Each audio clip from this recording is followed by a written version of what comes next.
কমলা দেবী তার ছেলে সৌমেন, ছেলের বউ দীপিকা এবং এক মেয়ে আলিয়ার সঙ্গে বাস করে। সে তার মেয়েকে ভীষণ পরিমাণে ভালোবাসে, কিন্তু বৌমার সঙ্গে সে দ্বিপাক্ষিক আচরণ করে থাকে। কমলা দেবীর মতে তার মেয়ের যেহেতু এখনো বিয়ে হয়নি, তাই সে আদর যত্ন পাবে, কিন্তু সে মনে মনে ভাবে তার ছেলেকে বিয়ে দিয়ে সে তার মনের মতো চাকরানি নিয়ে এসেছে, তাই বৌমা একাই বাড়ির সমস্ত কাজকর্ম করবে। কিন্তু তার বৌমা যে কখনো কারোর বাড়ির মেয়ে ছিল সেটা তার শাশুড়ি মা একেবারেই ভুলে যায়। এতদিন গরমের পর আজকে একটু বৃষ্টি পড়েছে, তাই আমার গরম গরম খিচুড়ি আর বেগুন ভাজা খেতে ইচ্ছে করছে। বৌমা, তুমি আজকে আমাদের সবার জন্য দুপুরবেলা ভালো করে খিচুড়ি আর বেগুন ভাজা বানিয়ে দাও। আর বৌদি, খিচুড়ির সাথে তুমি আমার জন্য ভালো করে পেঁয়াজ দিয়ে আর লঙ্কা দিয়ে ডবল ডিমের মামলেট বানিয়ে দিও, কারণ খিচুড়ি আর ডিমের মামলেট খেতে আমার খুব ভালো লাগে। ঠিক আছে মা, আমি দুপুরবেলা আপনাদের সবার জন্য খিচুড়ি আর বেগুন ভাজা বানিয়ে দিচ্ছি। কিন্তু আলিয়া, সবার জন্য খিচুড়ি আর বেগুন ভাজা বানিয়ে আমি তো আর তোমার জন্য ডিমের মামলেট বানানোর সময় পাবো না, তাই তুমি বরং রান্নাঘরে চলো, আমাকে হাতে হাতে রান্নাতে একটু সাহায্য করে দেবে, আর আমি ডিমের মামলেটটা বানিয়ে নেব। রান্নাঘরে গিয়ে বৌদিকে রান্না বান্নার ক্ষেত্রে সাহায্য করার কথা শুনে আলিয়া ভীষণ পরিমাণে ভয় পেয়ে যায়, কারণ সে রান্নাঘরে যেতে একেবারে বিরক্ত বোধ করে আর সে কিছুতেই রান্না বান্না করতেও চায় না। তুমি খেপেছো বৌদি? আমি এখন রান্নাঘরে গিয়ে ডিমের মামলেট বানাবো? তুমি মনে হয় ভুলে গেছো আমি এই বাড়ির মেয়ে আর তুমি এই বাড়ির বউ, সুতরাং রান্নাঘরে গিয়ে রান্না বান্না করা তোমার দায়িত্ব, আমার নয়। হ্যাঁ, আমার মেয়ে তো একদম ঠিক কথাই বলছে, আর আমার মেয়ে একদম রান্নাঘরে গিয়ে রান্না করবে না, কারণ বিয়ের আগে রান্না বান্না করতে গিয়ে ওর যদি হাত নষ্ট হয়ে যায় তাহলে মেয়ের ভালো বাড়িতে বিয়ে হবে না। তাই বৌমা, তুমি রান্নাঘরে যাও আর আমার মেয়ে যা বলছে ওকে তাই রান্না করে দাও। হ্যাঁ, এই মেয়ে হলো বাড়ির মহারানী আর আমি হলাম এই বাড়ির চাকরানি, তার সাথে সাথে আপনাদের রাঁধুনি। আপনাদের যা ইচ্ছা আমাকে দিয়ে তাই রান্না করিয়ে নিন, আর এই মেয়ে বসে বসে গিলুক আর মোটা হোক। এই বলে দীপিকা রান্নাঘরে রান্না করতে চলে যায়। অন্যদিকে আলিয়া বসে বসে নখে নেল পলিশ লাগাতে থাকে, আর যখনই আলিয়ার কোনো কিছু খেতে ইচ্ছা করে সে তার বৌদিকে সেই রান্না করার জন্য অর্ডার দিয়ে দেয়, আর বাড়ির বউ অর্থাৎ আলিয়ার বৌদি সঙ্গে সঙ্গে সেই রান্না বান্না করে এনে আলিয়ার মুখের সামনে ধরে। ঠিক আজকেও দীপিকা দুপুরবেলা খিচুড়ি, বেগুন ভাজা, ডিমের মামলেট রান্না করলে আলিয়া এবং তার মা চেটেপুটে সব খেয়ে নেয়, আর যা খাবার বেঁচে থাকে সেই খাবার লাস্টে বাড়ির বৌমা খায়। এভাবেই দেখতে দেখতে কিছুদিন কাটে। একদিন, মা, আমি আমার বোনের সাথে আমার বন্ধু পিয়াসের বিয়ে ঠিক করেছি, কারণ পিয়াসের অনেকদিন থেকে আমার বোনকে পছন্দ ছিল, আর ও যেহেতু ভালো চাকরিও করে সেই জন্য আমি ওর সাথে আমার বোনের বিয়ে দেবো। বাহ সৌমেন, তুই তো খুব ভালো খবর শোনালি, কারণ পিয়াসকে আমারও বেশ কিছুদিন ধরে পছন্দ, আর ওর সাথে তোর বোনের জুটিটা কিন্তু খুব ভালো মানাবে। দাদা এবং মায়ের এই কথা শুনে আলিয়া ভীষণ লজ্জা পেয়ে যায়, আর সে নিজেকে বিয়ের জন্য প্রস্তুত করতে শুরু করে। কিন্তু ননদের বিয়ের কথা শুনে তার বৌদি টোন কাটতে ছাড়ে না। সৌমেন, তুমি যে তোমার বোনের বিয়ে ঠিক করে এসেছো, তা তুমি তোমার বন্ধুকে বলেছো তোমার বোন একেবারে নিষ্কর্মা আর রান্না বান্না কিছুই পারে না? এই কথাটা একবার বলতে পারতে, তাহলে দেখতে তোমার বন্ধু উল্টো পায়ে পালিয়ে যেত আর তোমার বোনকে কিছুতেই বিয়ে করতে চাইতো না। বৌদি, তুমি সবসময় রান্না বান্না নিয়ে আমাকে কথা শোনাও কেন বলো তো? তুমি ভুলে যেও না, যখন তোমার বিয়ে হয়েছিল তুমিও কিন্তু কোনো রান্না বান্না করতে পারতে না, আর শ্বশুর বাড়িতে এসেই তুমি সবকিছু শিখেছো, তাই আমিও বিয়ের পর সব রান্না বান্না শিখে নেব। তোমার দ্বারা জীবনে রান্না বান্না কিছু হবে না, কারণ এই বাড়ির মেয়ে হিসেবে তোমার খুব অহংকার। রান্নাঘরে ঢুকতে গেলে তোমার গায়ে জ্বর আসে, সেই কারণে তুমি তো সবসময় আমাকে খাটিয়ে রান্না বান্না করিয়ে নাও। তাই বলছি এখনো সময় আছে, রান্না বান্না শিখে নাও, না হলে কিন্তু বিয়ের পর শ্বশুর বাড়িতে গিয়ে বড় শাশুড়ি মায়ের কাছে ছাটার বাড়ি খেতে হবে। তুমি আমাকে এত বড় বড় কথা বললে বৌদি, আমি ভালো করে বুঝতে পারছি তুমি আমার উপর হিংসা করছো। ঠিক আছে, আজকে তোমাকে রান্না বান্না করতে হবে না, আজকে এই বাড়ির মেয়ে অর্থাৎ আমি রান্না করব, আর আমি যা রান্না করব তোমাদের সবাইকে কিন্তু তাই খেতে হবে। এই বলে আলিয়া জেদ ধরে বসে যে আজকে সেসব রান্না বান্না করবে। তাই সে সোশ্যাল মিডিয়া খুলে বিভিন্ন ধরনের রান্নার রেসিপি খুঁজতে শুরু করে দেয়, আর সে ঠিক করে যে সে সকলের জন্য সালামি স্যান্ডউইচ বানাবে। আর সে ফোনের রেসিপি দেখে রান্নাঘরে ঢুকে পড়ে। বৌদি, ফ্রিজে ব্রকলি, লেটুস পাতা, চিকেন আর সসেজ এসব আছে তো? কারণ আজকে আমি যে ডিশটা রান্না করব তার জন্য কিন্তু এগুলো ভীষণ প্রয়োজন, কারণ আমি সবার জন্য আজকে স্যান্ডউইচ বানাবো। ব্রকলি, সসেজ এসব তুমি কি রান্না বান্না করার কথা বলছো? তুমি বিয়ের পর শ্বশুর বাড়িতে গিয়ে দুপুরবেলা লাঞ্চে তোমার বড় শাশুড়ি মাকে স্যান্ডউইচ খাওয়াবে? হাসিও না প্লিজ, আমরা মধ্যবিত্ত মানুষ, তাই আমরা লাঞ্চে ডাল ভাত আর মাছের ভাত খেয়ে অভ্যস্ত। তুমি আজকে সবাইকে ডাল ভাত আর মাছের ঝোল রান্না করে খাওয়াও তো দেখি। এই বলে দীপিকা তার ননদের দিকে রান্না বান্নার চ্যালেঞ্জ ছুড়ে দেয় আর রান্নাঘর থেকে বেরিয়ে যায়। কিন্তু কমলা দেবী মোটেই তার বৌমার নিজের মেয়ের প্রতি এরকম ব্যবহার পছন্দ করতে পারে না, তাই সে তার মেয়েকে রান্না বান্নার ক্ষেত্রে সাহায্য করার জন্য রান্নাঘরে চলে আসে। আহারে, আমার মেয়েটাকে আজকে রান্নাঘরে ঢুকে রান্না করতে হচ্ছে। আমার না তোকে দেখে খুব কষ্ট হচ্ছে রে মা। তুই যা, তুই ঘরে গিয়ে বস, আরাম করে টিভি দেখ আর নিজের রূপচর্চা কর, কারণ কদিন পরেই তোর বিয়ে আর আজকে তোর হয়ে আমি রান্না করে দিচ্ছি। আর দীপিকা যখনই তার শাশুড়ি মায়ের মুখে এরকম কথা শোনে তখনই সে তাড়াতাড়ি আবার রান্নাঘরে ছুটে আসে। ও, এখন নিজের মেয়ে কষ্ট করে রান্নাঘরে ঢুকে রান্না করছে বলে আপনি সঙ্গে সঙ্গে সুরসুর করে মেয়েকে সাহায্য করতে চলে এলেন। আর আগের দিন আমি যখন আপনাকে বললাম, আসলে আজ থেকে ঠিক 3 দিন আগে দীপিকা রান্নাঘরে সবার জন্য চানা মশলা আর লুচি রান্না করছিল। সেই সময় তার বাপের বাড়ি থেকে একটা ফোন আসে আর তখনই দীপিকা তার শাশুড়ি মাকে ডেকে বলে, মা, আমি প্রেসার কুকারে চানা মশলা সিদ্ধ বসিয়েছি, আপনি একটু দেখবেন না? কারণ আমার মা আমাকে ফোন করছে বারবার, মনে হয় কোনো দরকার আছে, তাই মায়ের সঙ্গে একটু ততক্ষণ আমি কথা বলে আসি। কি, তুমি রান্নাঘরে ঢুকে রান্না করার সময় নিজের মায়ের সঙ্গে ফোনে গল্প করবে আর আমি তোমার হয়ে রান্নাঘরে দাঁড়িয়ে দাঁড়িয়ে রান্না করব? আমার দ্বারা এসব হবে না। আর বাড়ির বউ কখনো রান্না বান্না করার সময় বাপের বাড়ির লোকেদের সঙ্গে গল্প গুজব করে না। আগে রান্না বান্না শেষ করো, তারপর মায়ের সঙ্গে ফোনে গল্প করবে। আর পারলে চানা মশলার সাথে সাথে আমার জন্য রায়তা বানিয়ে দিও। এই বলে কমলা দেবী সেখান থেকে চলে যায়। আর ঠিক এই ঘটনা যখন বৌমা কমলা দেবীকে মনে করায় তখন কমলা দেবী ভীষণ লজ্জা পেয়ে যায় আর সে নিজে দোষ ঢাকার চেষ্টা করে। তুমি আমার বৌমা, তাই তুমি যদি একসঙ্গে 100টা রান্নাও করো তাহলেও আমি তোমাকে সাহায্য করব না। কিন্তু আলিয়া আমার পেটের মেয়ে, আমার নিজের সন্তান, তাই বিয়ের আগে ওকে রান্না করতে দিয়ে ওর হাত আমি নষ্ট হতে দেব না। উফ মা, তুমি কেন বৌদির সঙ্গে রান্না বান্না নিয়ে ঝগড়া করছো? আর আমি যখন আজকে রান্না করার চ্যালেঞ্জ অ্যাকসেপ্ট করেছি তাহলে আজকে আমি আমার রান্নাটা করব। আর আমি মাছের ঝোল ভাতই রান্না করব, তারপর দেখবো যে বৌদির মুখ কিভাবে বন্ধ করা যায়। এই বলে আলিয়া রান্নাঘর থেকে সবাইকে বের করে দেয় আর সে ইউটিউবে দেখে দেখে মাছের ঝোল এবং ভাত রান্না করতে শুরু করে। কিন্তু সে যেহেতু রান্নার সরঞ্জাম সম্পর্কে অবগত নয় তাই সে নুন এবং চিনির মধ্যে পার্থক্য বুঝতে পারে না। ফলে মাছের ঝোলে নুনের বদলে সে বেশি বেশি করে চিনি দিয়ে দেয়। কিছুক্ষণের মধ্যে তার রান্না বান্না কমপ্লিট হয়ে যাওয়ার পর, কি হলো বৌদি, আমাকে রান্না বান্না নিয়ে ভীষণ জ্ঞান দিচ্ছিলে বলো? এই দেখো, 1 ঘন্টার মধ্যে তোমাদের জন্য মাছের ঝোল আর ভাত কিন্তু পুরোপুরি রেডি। এবার সবাই খেয়ে বলো আমি কত ভালো রান্না করতে পেরেছি। এই শুনি আলিয়ার রান্না করা মাছের ঝোল এবং ভাত যখনই সবাই মুখে দেয় তখন তারা কিছুতেই সেই খাবার খেতে পারে না। আলিয়ার দাদা বৌদি সেই মাছের ঝোল ভাত থুতু করে মুখ দিয়ে ফেলে দেয়। কিন্তু কমলা দেবীকে নিজের মেয়ের রান্নার প্রশংসা তো করতেই হবে, কারণ সে তার বৌমার কাছে কিছুতেই ছোট হতে চায় না। তাই কমলা দেবী মিথ্যা কথা বলতে শুরু করে দেয়। বাহ আলিয়া, তুই কি সুন্দর রান্না করতে শিখেছিস। মাত্র 1 দিন মাছের ঝোল রান্না করেছিস আর দারুণ খেতে হয়েছে। তুই তো বৌমার থেকেও বেশি ভালো রান্না পারিস। তোকে যারা বাড়ির বৌমা হিসেবে পাবে সেই পরিবার কিন্তু খুব সুখী হবে। সুখী হবে না ছাই হবে। একদম বাড়িয়ে বাড়িয়ে কথা বলবেন না মা। মাছের ঝোলে নুনের বদলে মিষ্টি দিয়ে মিষ্টি ঝোল করে রেখেছে আর আপনি এসব ফালতু রান্নার প্রশংসা করছেন। এখনো আপনার মেয়ে নুন আর চিনির মধ্যে পার্থক্য বুঝতে পারলো না। সত্যি বোন, তুই রান্না বান্নার ক্ষেত্রে একদমই ঢেরোস। মাছের ঝোলে কেউ চিনি দেয় নাকি? এই মাছের ঝোল আমরা খেতেই পারছি না। আর তুই দয়া করে বিয়ের পর আমার বন্ধুকে এরকম মিষ্টি মিষ্টি ঝোল খাওয়াস না কিন্তু, তা না হলে কিন্তু আমার বন্ধুর আবার সুগার হয়ে যাবে। তুইও তো দেখছি তোর বোনকে নিজের বউয়ের মতো কথা শোনাচ্ছিস। কেন রে, তোর ছোট বোনটাকে এরকম করে কথা শোনাস কেন? ও একটু আদরে মানুষ হয়েছে, রান্না বান্না করতে শেখেনি, তাই বলে এরকম করে কথা শোনানোর কোনো মানে আছে? এই বলে কমলা দেবী নিজের মেয়ের হাতের বাজি রান্না বেশি বেশি করে খেয়ে নেয়। কিন্তু সৌমেন এবং দীপিকা কিছুতেই সেই রান্না খেতে পারে না। ফলে তারা টেবিল ছেড়ে উঠে পড়ে। আর এভাবেই দেখতে দেখতে 2 দিন কেটে যায়। 2 দিন পর আজকে দীপিকা সকলের জন্য চিকেন মোমো রান্না করবে বলে ঠিক করে। আজকে ওয়েদারটা খুব ভালো, তাই আমি সবার জন্য গরম গরম চিকেন মোমো বানিয়েছি। আর মা, আপনার জন্য আর আপনার মেয়ের জন্যও বানিয়েছি, তাই আপনারা দুজনে খেতে পারেন।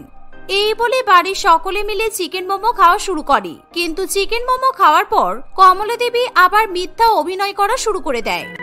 এটা কোনো মোমো হয়েছে? পুরো নুনে একেবারে পোড়া। ছি ছি ছি, এরকম মোমো মুখে তোলা যায় না। তুমি ইচ্ছে করে মোমোর মধ্যে বেশি বেশি করে নুন দিয়েছো বলো, যাতে আমি আর আমার মেয়ে এরকম মোমো খেতে না পারি। সত্যি বৌদি, তুমি সেদিনকে আমার মাছের ঝোলের অনেক নিন্দা করেছো। আর তুমি যে রান্না বান্নায় এত পারদর্শী হয়েও এরকম ফালতু মোমো বানিয়েছো, তার বেলা এই মোমো কিন্তু একেবারেই খাওয়া যাবে না। এই বলে তারা মা এবং মেয়ে দুজনেই সেই মোমো ছুঁড়ে ফেলে দেয় আর দীপিকাকে অনেক খারাপ খারাপ কথা বলে তাকে অপমান করে। না না মা, আসলে আজকে আমি প্রথমবার মোমো বানালাম তো, তাই হতে পারে একটু নুনটা বেশি হয়ে গেছে। না দীপিকা, মোটেই নুন বেশি হয়নি, আর ওই মোমো খেতে ভীষণ ভালো হয়েছে। আসলে তুমি বুঝতে পারছো না, তুমি যেহেতু বাড়ির বউ, তাই তোমার রান্না বান্না খারাপ বলার জন্য আমার মায়ের একটা সুযোগ দরকার। এই মোমো যদি ওনার মেয়ে রান্না করতো তাহলে খুব ভালো হতো, আর যেহেতু এই মোমো তুমি রান্না করেছো তাই এতটা খারাপ আর কি। সৌমেন বউয়ের হয়ে কথা বলছে দেখে দীপিকার ভীষণ পরিমাণে ভালো লাগে। তুই এত বড় অপবাদ দিতে পারলি সৌমেন, যে আমি বাড়ির বউ আর মেয়ের মধ্যে পার্থক্য করি আর সবসময় বউয়ের রান্নাকে খারাপ বলি। আমি কোনোদিনও ভাবতে পারিনি তুই তোর বউয়ের হয়ে এরকম ভাবে কথা বলবি আর তোর বোন আর মাকে তুই পর করে দিবি রে বাবা। এই বলে কমলা দেবী তার মেয়ের সঙ্গে নাটক করতে করতে ঘরে চলে যায়। এভাবেই দেখতে দেখতে কিছুদিন কাটে, আর একদিন পিয়াস তার মায়ের সঙ্গে আলিয়াকে দেখতে আসবে বলে জানায়, আর তারা আলিয়ার হাতে রান্নাবান্না খাওয়ার জন্য আবদার করে বসে। কিন্তু আলিয়া যেহেতু রান্নাবান্না করতে পারে না, তাই বাড়ির বৌমার উপর সেই রান্নাবান্নার দায়িত্ব চলে আসে। শোনো, ছেলের বাড়ির সামনে তুমি কিন্তু ভুলেও বলবে না এই রান্নাবান্নাগুলো আলিয়া করেনি, ঠিক আছে? তুমি বলবে আমার মেয়ে রান্না করেছে, কারণ আমি চাই না আমার মেয়ের বিয়েটা ভেঙে যাক।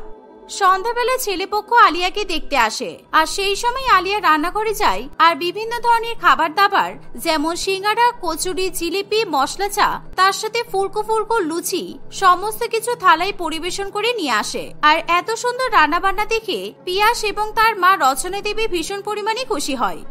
কিছু মনে করবেন না দিদি, আপনারা এত ভালো খাবার বানিয়েছেন, আর আপনার মেয়ের হাতের রান্নার যে এত স্বাদ, আমার বাথরুম পেয়ে গেছে, তাই আমাকে যদি বাথরুমের দরজাটা একটু দেখিয়ে দেন তাহলে খুব ভালো হয়।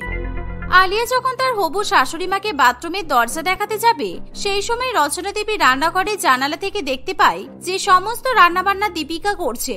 ফলে সে ভীষণ পরিমাণে অবাক হয়, আর তার কাছে সমস্ত সত্যি ঘটনা পরিষ্কার হয়ে আসে। আচ্ছা আলিয়া, তুমি যে এত ভালো ভালো রান্না করেছো, আমাকে একটু রেসিপিগুলো শেখাবে? আর আমি আজকে হাতে অনেক সময় নিয়ে এসেছি, তাই আজকে আমি তোমার কাছ থেকে রান্না বান্নাগুলো শিখে তারপরেই বাড়ি যাব, আর কি কি মশলা লাগে সেগুলো নোট করে নেব। আলিয়া এরকম কথা শুনে ভীষণ পরিমাণে ভয় পেয়ে যায়, এমনকি সে ঘামতে শুরু করে। আলিয়া নানান রকম অজুহাত দেখিয়ে কিছুতেই তার হবু শাশুড়ি মাকে রান্না বান্না শেখাতে চায় না, এমনকি সে শরীর খারাপ হবার নাটকও করতে শুরু করে দেয়। তুমি ভুলেও নাটক করো না আলিয়া, কারণ আমি ভালো করে বুঝতে পেরেছি এই রান্না বান্নাগুলো তুমি করনি, তোমার বৌদি করেছে, আমি সব দেখতে পেয়েছি।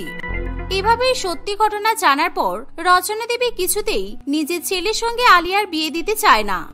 আপনাকে মিথ্যা কথা বলা আমাদের একদম উচিত হয়নি, দয়া করে আমাকে ক্ষমা করে দেবেন, আর এই বিয়েটা ভেঙে দেবেন না। আমি আপনাকে প্রতিজ্ঞা করছি, আজকে থেকে আমি আমার মেয়েকে খুব ভালো করে রান্না বান্না শেখাবো, আর আমি আমার বাড়ির বউ আর মেয়ের মধ্যে কোনো পার্থক্য করব না। তারপর থেকে কমলা দেবী নিজের হাতে করে মেয়েকে রান্নাবান্না শেখাতে শুরু করে, আর বিয়ের আগে পর্যন্ত বৌমার বদলে বাড়ির মেয়েকে দিয়ে ভালো ভালো রান্না করানো হয়। এভাবেই আলিয়া ভালো ভালো খাবার রান্না করা শিখে ফেলে, আর বিয়ের পর পিয়াসের সঙ্গে সুখে শান্তিতে সংসার করতে থাকে। আর কিছুদিন পরেই আমার শুভর সঙ্গে বিয়ে হবে, আর আমি বিয়ের দিন এত সুন্দর ট্রেন্ডিং মেকআপ করব যে সবাই আমার মেকআপ দেখে চমকে যাবে, কারণ আই লাভ দামি দামি মেকআপ। এই বলে পারমিতা অনলাইনে খুবই দামি দামি মেকআপের প্রোডাক্ট দেখতে শুরু করে, কারণ সে মেকআপ করতে খুবই পছন্দ করে, আর তার মেকআপের অনেক জ্ঞান থাকায় বাড়িতে সে সবসময় মেকআপ করেই থাকে। তার মেকআপের গুণগত মান এত সুন্দর হয় যে খুব সুন্দর শহুরে মেকআপ করার পর তাকে একদম চেনাই যায় না। কিন্তু অন্যদিকে শুভ ছোট ভাই প্রীতমের সঙ্গে শ্যামলীর বিয়ে ঠিক হয়, কিন্তু শ্যামলী গ্রামের মেয়ে হওয়ায় সে মেকআপের ব্যাপারে একেবারেই অজ্ঞ। শ্যামলী শুধুমাত্র মেকআপ বলতে চোখে কাজল, কপালে টিপ এবং লিপস্টিককেই বোঝে। মা, আমি শুনেছি আমার বড় যা পারমিতা খুব ভালো মেকআপ করতে পারে, আর ও যেহেতু শহরের খুব মডার্ন মেয়ে, আর তাই অনেক দামি দামি মেকআপ ব্যবহার করে, কিন্তু আমি ভালো করে কাজল, লিপস্টিক পর্যন্ত পরতে পারি না, তাই বিয়ের দিন আমাকে দেখতে খুব খারাপ লাগবে বলো? শ্যামলীর মা এসব কথাই কোনো পাত্তা দেয় না, কারণ সে মনে করে যে প্রাকৃতিক সৌন্দর্যই হলো আসল সৌন্দর্য, যে সৌন্দর্য মেকআপ দিয়ে কেনা যায় না। ফলে বিয়ের জন্য সে কেবলমাত্র নিজের মেয়েকে কাজল, লিপস্টিক এবং টিপ কিনে নিয়ে এসে দেয়, আর তার সঙ্গে একটা পাউডারের ডিব্বা। বিয়ের দিন পারমিতা নিজের দামি দামি মেকআপের জিনিসপত্র দিয়ে খুবই সুন্দর করে সেজে গুজে তৈরি হয়, আর অন্যদিকে শ্যামলী মুখে পাউডার মেখে সামান্য কাজল এবং লিপস্টিক পরে তৈরি হয়ে যায়। বিয়ের সময় ইস, এই গাইয়াটা দেখছি সাজগোজের একদম ধরন বলতে কিছুই জানে না। শুধুমাত্র গালে সাদা সাদা পাউডার আর এক গাদা লাল লিপস্টিক পরে চলে এসেছে। এমনকি চোখের কাজলটা পর্যন্ত ঠিক করে পড়তে পারেনি। মেকআপ করার মজা জানে না দেখছি। তোমাকে খুব সুন্দর লাগছে দিদি। তুমি কি সুন্দর গালের মধ্যে লাল লাল কি একটা লাগিয়েছো, আর চোখের উপর সবুজ সবুজ কি সব পরেছো। সত্যি তোমার শহুরে মেকআপের ধরন একদমই আলাদা। হ্যাঁ আমি জানি, আমি খুব সুন্দর মেকআপ করতে পারি। আর গালে লাল লাল ওটাকে ব্লাশ বলে গো বোকা, ব্লাশ। আর চোখের উপর আই শ্যাডো। কিন্তু তুমি তো দেখছি কিছুই জানো না। আর শোনো, তোমাকে না একদম কার্টুনের মতো দেখতে লাগছে। বিয়ে বাড়ির সকলে পারমিতার সাজ দেখে খুবই প্রশংসা করে, কিন্তু অন্যদিকে শ্যামলীর এরকম অতি সাধারণ সাজ দেখে সকলে তাকে নিয়ে সমালোচনা এবং হাসাহাসি করতে থাকে। এভাবে দেখতে দেখতে তাদের বিয়ে হয়ে যায়। বিয়ের পর শ্বশুরবাড়ির লোকেরা সবাই একসঙ্গে বসে বিয়ের তত্ত্ব দেখছে। সেই সময়, বা বড় বৌমা, তোমার বাপের বাড়ি থেকে বিয়ের তত্ত্বে মেকআপ করার জন্য কত দামি দামি সুন্দর সুন্দর জিনিসপত্র পাঠিয়েছে। আমার তো দেখে একেবারে চোখ ভরে যাচ্ছে। এত মেকআপের জিনিসপত্র আমি আগে কখনো দেখিনি। আমি সবসময় দামি আর ব্র্যান্ডেড মেকআপ প্রোডাক্ট ব্যবহার করি মা, সেই কারণে আমার বাপের বাড়ি থেকে এত সব জিনিসপত্র পাঠিয়েছে। যাই, আমি একটু সুন্দর করে মেকআপ করে আসি, কারণ নতুন বিয়ে হলে সাজগোজ করতে খুব ভালো লাগে। এই বলে পারমিতা মেকআপ প্রোডাক্ট নিয়ে নিজের ঘরে সাজতে চলে যায়। আর সে আয়নার সামনে দাঁড়িয়ে খুব সুন্দর করে সাজগোজ করতে থাকে। অন্যদিকে, ছোট বৌমা, তোমাদের গ্রামে মনে হয় কোনো মেকআপের দোকান নেই বলো? কারণ তোমার মা তো দেখছি তত্ত্বে সেরকম কোনো ভালো মেকআপের জিনিস পাঠায়নি। শুধুমাত্র গায়ে মাখার সাবান, শ্যাম্পু আর একটা পাউডার পাঠিয়ে দিয়েছে। কমলা দেবীর এমন কথা শুনি শ্যামলী ও প্রীতম দুজনেরই খুবই খারাপ লাগে। কিন্তু শ্যামলী চুপ করে থাকায় প্রীতম তার বউয়ের হয়ে কথা বলে। ভালোই হয়েছে তোমা, শ্যামলের বাপের বাড়ি থেকে মেকআপ করার কোনো জিনিসপত্র পাঠানো হয়নি। কারণ আমি তো বেশি পরিমাণে মেকআপ পছন্দই করি না। আর আমার বোনের যদি মেকআপ করতে ইচ্ছা হয় তাহলে বড় বৌদির কাছ থেকে মেকআপ নিয়ে নেবে, কারণ বড় বৌদির কাছে মেকআপের জিনিসপত্র অনেক আছে। তুই একদম ঠিক কথাই বলেছিস ছোট বৌমা। মেকআপ ছাড়া তোমার মুখটা খুবই শুকনো শুকনো লাগছে। যাও, তুমি বরং বড় বৌমার কাছ থেকে সেজে এসো। আচ্ছা মা, ঠিক আছে। শ্যামলী তার শাশুড়ি মা এবং স্বামীর কথা মতো পারমিতার কাছে মেকআপ করতে চলে যায়। কিন্তু শ্যামলী পারমিতার কাছে মেকআপ করতে এসেছে দেখে সে এটা কিছুতেই পছন্দ করে না। কারণ সে ভালো মতো মেকআপ করতে জানলেও মেকআপের জিনিস ভাগাভাগি করার ক্ষেত্রে পারমিতা খুবই হিংসুটে প্রকৃতির ছিল। সে নিজের দামি দামি মেকআপের জিনিসপত্র কিছুতেই শ্যামলীর সঙ্গে ভাগ করে নিতে চায় না। এই নাকি তুমি শুধু পাউডার, আইলাইনার, লিপস্টিক পরতে পারো? তাহলে তুমি আমার কাছে মেকআপ করতে এসেছো কেন? আমি মোটেই আমার মেকআপের কোনো জিনিস তোমাকে ব্যবহার করতে দিতে পারবো না, কারণ তোমার স্কিন খুবই বাজে। তাই আমার মেকআপের জিনিস তুমি ব্যবহার করলে আমার স্কিনে ব্রণ হয়ে যেতে পারে। না না, আসলে মা বললো যে তোমার কাছ থেকে ভালো করে মেকআপ করতে, কারণ বাড়ির দুই নতুন বউ সেজে গুজে থাকলে দেখতে ভালো লাগবে। তাই আমি তোমার কাছে মেকআপ করতে এসেছি। এই শোনো, তোমার হাতে স্মার্টফোন আছে তো?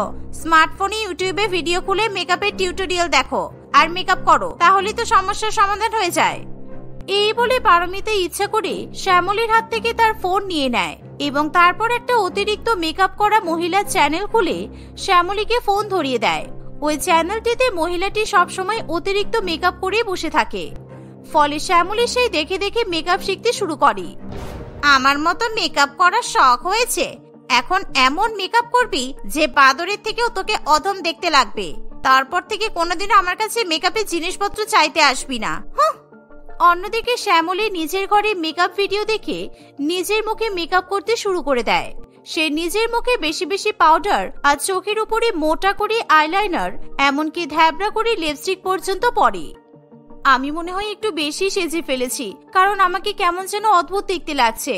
কিন্তু এই ভিডিওতে ওই মহিলাটা বলল যে সবাই নাকি এইভাবেই সাজে। যাই, শ্বশুরবাড়ির লোকেদেরকে একবার আমার সাজটা দেখিয়ে দিয়ে আসি।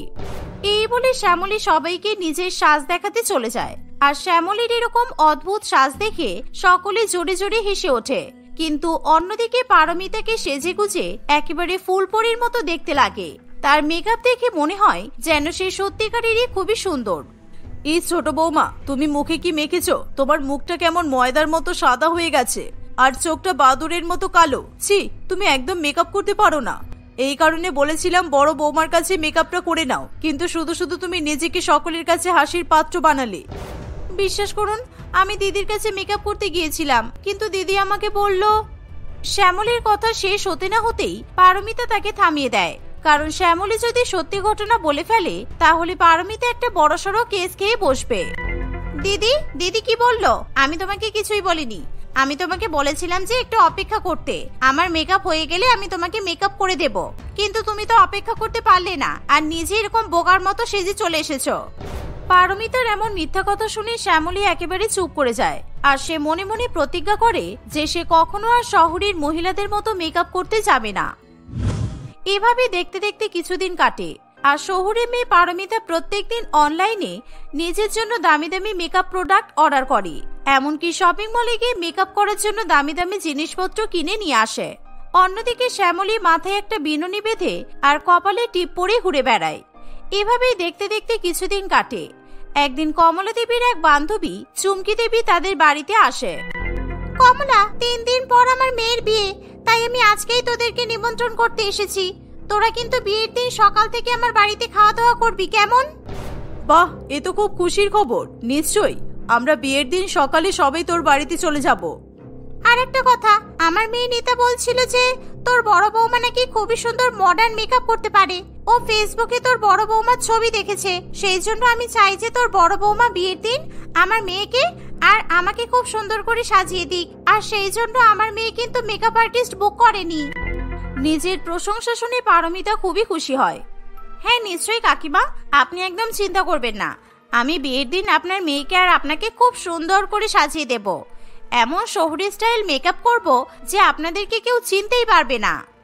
চুমকি দেবী এই কথা শুনে খুবই খুশি হয়, আর সে বাড়িতে গিয়ে তার মেয়েকে নিতাকেও এই ঘটনা জানালে নিতাও মনে মনে খুবই খুশি হয়। এভাবে দেখতে দেখতে নিতার বিয়ের দিন চলে আসে। বিয়ের দিন কমলা দেবীর পরিবারের সকলে সকাল থেকে বিয়েতে উপস্থিত থাকলেও পারমিতা ভীষণ পরিমাণে সাজগোজ করার জন্য তার অনেক দেরি হয়ে যায়, আর সে সময় মতো বিয়ে বাড়িতে গিয়ে উপস্থিত হতে পারে না। এমনকি তার নিজেরই সাজতে সাজতে প্রায় সন্ধ্যা হয়ে আসে। কিরে কমলা, তোর বউ নাকি আমাকে আর আমার মেয়েকে সাজাবে? কোথায় তোর বড় বৌমা, কোথায়? কিছুক্ষণ পরেই তো বরযাত্রীর লোকেরা চলে আসবে, আর আমার মেয়ে এখনো পর্যন্ত সাজতে পারেনি। এবার কি হবে বলতো? আরে তুই চিন্তা করিস না, ও এক্ষুনি চলে আসবে। আসলে ও খুবই সাজতে ভালোবাসে, তো সেই জন্য নিজেই সাজতে সাজতে দেরি করে ফেলছে হয়তো। এই বলে কমলা তাড়াতাড়ি করে পারমিতাকে ফোন করে। পারমিতা ঘড়ির দিকে তাকিয়ে দেখে যে সন্ধ্যা 7টা বাজে। এই দেখে সে খুবই আতকে ওঠে এবং তাড়াতাড়ি সে নিতাকে সাজানোর জন্য বাড়ি থেকে বেরিয়ে পড়ে। আই এম সো সরি, আমার একটুও খেয়াল নেই। আসলে আমার মুখে ভালো করে ফাউন্ডেশনটা ব্লেন্ড হচ্ছিল না, সেই জন্য আমার দেরি হয়ে গেল। কিন্তু আপনারা চিন্তা করবেন না, আমি এক্ষুনি আপনাদেরকে সাজিয়ে দিচ্ছি। পারমিতা দি, মাকে সাজাতে হবে না, এমনিতেই অনেক দেরি হয়ে গেছে। তাই তুমি শুধু আমাকে বিয়ের সাজটা সাজিয়ে দাও, আর আমার মা শ্যামলীদির কাছে সেজে নেবে। না না, আমার এই গাইয়া শ্যামলীর কাছে সাজতে বইয়ে গেছে, কারণ ও নিজেই তো সাজতে বুঝতে পারে না। ও নিজেই কেমন একটা অদ্ভুত সেজে এসেছে, তারপরও আবার আমাকে সাজাবে? না বাবা না। নিতা তার মায়ের কোনো কথাই শুনতে চায় না, তাই নিতা বিয়ের সাজের জন্য পারমিতাকে নিয়ে নিজের ঘরে চলে যায়। আর অন্যদিকে মেয়ের কথা মতো চুমকি দেবী শ্যামলীর কাছে মেকআপ করতে বাধ্য হয়। নিতা, আমি তোমাকে খুব সুন্দর নিউড একটা মেকআপ করে দেব, যাতে সবাই তোমাকে দেখে একেবারে চমকে যায়। তুমি শুধু 8 ঘন্টা অপেক্ষা করো। এই বলে পারমিতা ভালো করে নিতার মুখে মেকআপ করতে শুরু করে, আর অন্যদিকে শ্যামলীও খুব ভালো করে চুমকি দেবীর মুখে মেকআপ করে। কিন্তু চুমকি দেবী তার মুখের অবস্থা নিয়ে ভীষণ পরিমাণে চিন্তিত থাকে। আপনি চিন্তা করবেন না কাকিমা, কারণ আমি এতদিন ধরে ইউটিউবে অনেক অনেক মেকআপের ভিডিও দেখেছি, তাই আমি আপনাকে এখন সুন্দর করে মেকআপ করে দিতে পারবো। আপনি শুধু অপেক্ষা করুন। এভাবেই দুই বৌমা দুজনের মেকআপ করে দেয়। কিন্তু অবাকভাবে মেকআপ করার পর নিতার থেকে চুমকি দেবীকে দেখতে খুবই সুন্দর লাগে। শ্যামলী যে এত সুন্দর মেকআপ করতে পারে তা কিছুতেই কেউ বিশ্বাস করতে পারে না, আর বিশেষ করে পারমিতা তো একদমই বিশ্বাস করতে চায় না। এমনকি চুমকি দেবীর বয়স নিতার থেকেও অনেক কম বলে মনে হয়। পারমিতা দি, তুমি নাকি খুব সুন্দর মেকআপ করতে পারো, কিন্তু সবাই শ্যামলীদির মেকআপের প্রশংসা করছে কেন? আর আমার মাকেই তো বিয়ে বাড়ির বউ বলে মনে হচ্ছে, কিন্তু আমাকে দেখতে খুব খারাপ লাগছে। শ্যামলীদি এত সুন্দর মেকআপ করে আমি যদি জানতাম, তাহলে আমি শ্যামলীদির কাছেই সেজে নিতাম। এভাবেই সকলে মিলে শ্যামলীর মেকআপের খুবই প্রশংসা করতে শুরু করে। কারণ বিয়েবাড়ির সাজগোজ এমনিতেই একটু জমকালো ধরনের হয়। আর শ্যামলী খুব সুন্দর করে চুমকি দেবীকে জমকালো ভাবে সাজিয়ে দেওয়ার জন্য চুমকি দেবী লোকের কাছে অনেক অনেক প্রশংসা পায়। তাই পারমিতা হিংসায় একেবারে জ্বলে পুড়ে ওঠে। আমি গ্রামের মেয়ে হলেও ঠিক ভিডিও দেখে দেখে মেকআপ করা শিখে নিয়েছি, তাই এখন আমি আমার বড় জায়ের থেকেও বেশি ভালো মেকআপ করতে পারি। আর দিদি, তুমি কখনো নিজের মেকআপ করা নিয়ে অহংকার করো না, কারণ মানুষের চেষ্টা থাকলে মানুষ সবকিছু শিখতে পারে। চুমকি দেবীকে এত সুন্দর মেকআপ করে দেওয়ার জন্য সে শ্যামলীকে অনেক অনেক ধন্যবাদ জানায়। শুধু তাই নয়, নিতা আবার নতুন করে শ্যামলীর কাছে সাজে। এভাবে গ্রামের মেয়ে শ্যামলীও শহুরে ধরনের মেকআপ করতে শিখে যায়।